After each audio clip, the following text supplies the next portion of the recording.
Just to let you know, I'm really tough. And this is the manly game of the week. It's called Uppers, has nothing to do with drugs, but it's a weird name. It's a game from the blast from the past, really. It's a super over-the-top 3D brawler that was ported from the original PSP release. Yeah, PSP, that long ago. That's what, like 10 years ago? It's a really fun game. Honestly, this is the most fun I had this week. I'm going to just tell you straight up. They remastered things, put it at 60 frames per second, put it in 1080p. They didn't do 4K, but it still looks really good. This is the only beat 'em up I've ever played where your characters fight gang members for the admiration of the cute girls in the game, or in the Last Resort Island as it's called. And like the game just tells you, hey, these tough guys, they get all the girls. And like the girls just swoon over like all these cool crazy moves that you do, like a double kick in the air and just crazy hard-hitting punches. So there's 7 acts in this game, and it's a lot of fun in short dosages. I can't emphasize that enough. It's a lot of fun, but only in short periods. There's up to 13 characters you can play as. I got 2 unlocked, and I had 1 queen, which is what they call the girls that follow her around. In some stages, the queens, they're there and like they follow you into the stage. I think you can only have 1 per stage follow you, but there's a bunch that you can unlock as far as I know. But you can choose 2 actual playable characters in the game. You start off with the 2 buddies that want to rise up and be like the toughest dudes on the island. And there's a lot of different like fighting styles that's really cool to see in this game. Like there's kickboxing, martial arts, kenka, and wrestling. I'm not sure what kenka is, but I think it's some sort of martial art. The wild combo moves in this game, they're just like, it's not realistic, but that's what makes it really amusing and cool to see.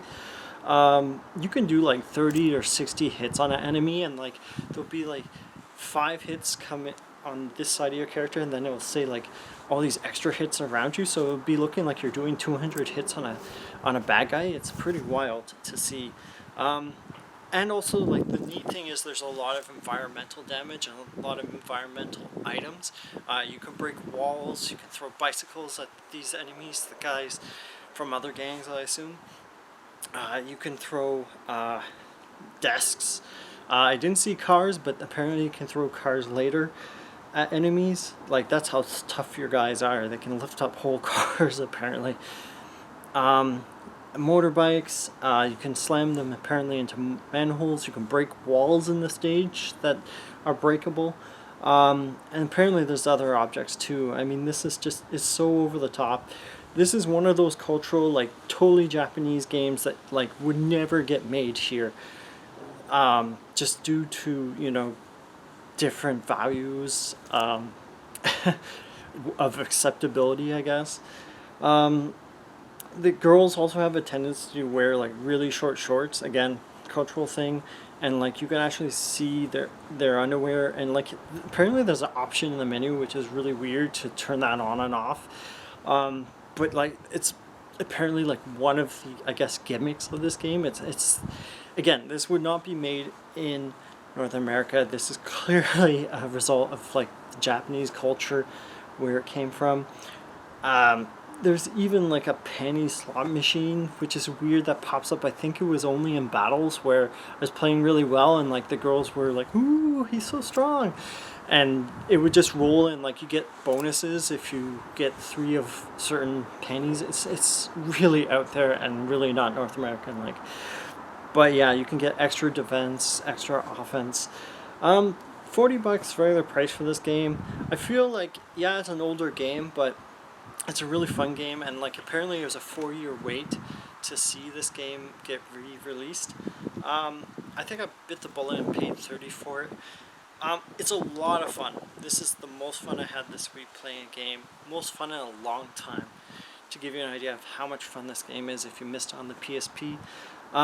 There's nothing quite like out there. Like just what I just mentioned with like the whole like the panty thing, and like is just out there. Like, you're not gonna see a game like this for a while.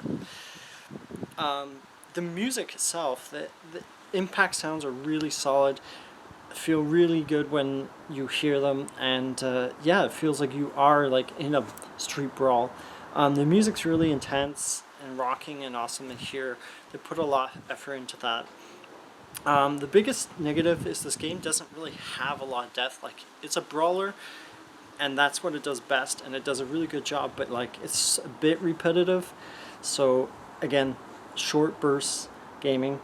At first it's exciting because you're collecting unlockables, but like, the highest unlockable is 200,000 yen, I assume it is, for a set of clothes, and like, there's 20,000. Like, that's a lot. I almost unlocked like 5,000 yen after playing for like a half an hour to an hour, so I couldn't imagine unlocking 200,000 yen.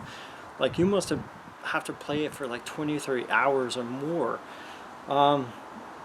Yeah, and you can only choose from t-shirts in the shop for your boys or girls.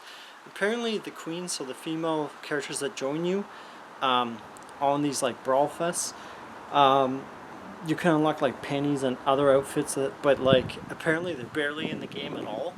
So like, the only time you'll really see them is like in the missions, when they are actually in the missions, because they're not in all of them, they're just in some of them. So like, paying 200,000 yen or like 30 hours of gameplay to unlock something you barely see like in the game is kind of a bummer. I think that's a mistake. They didn't fix that. Also, the biggest thing when I was doing the tutorial is the default binds are to the keyboard. So if you're using a controller, it's like, okay, what's Q on this controller? So you find out by like pressing all the buttons, and I thought that was kind of like, okay, they kind of goofed up. They should have made the default the Xbox 360 controller instead of like Switch or DualShock 4. So even with all these criticisms, even though it's like Japanese oddity gimmicks, I feel like this is one of the best brawlers and beat 'em ups on Steam. There's very few games in this genre that they can compete with this game, and just with its like over the top, great music, the interesting gimmicks with the queens. It's a bit pricey at $40, especially since it's an older game, but they went back and made it look somewhat modern.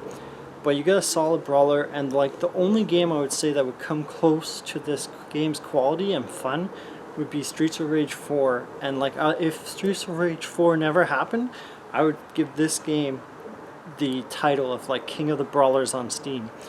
It's a solid 9 out of 10, easily. It's a shame like not many people, I guess, had the PSP, so they probably didn't experience this game on it.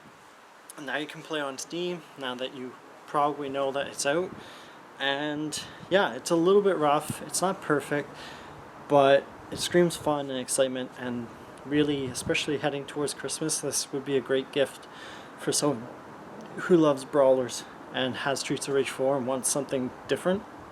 So anyways, to quote the intro, I think it was the intro, you're closed, eh? Keep on gaming. Bye.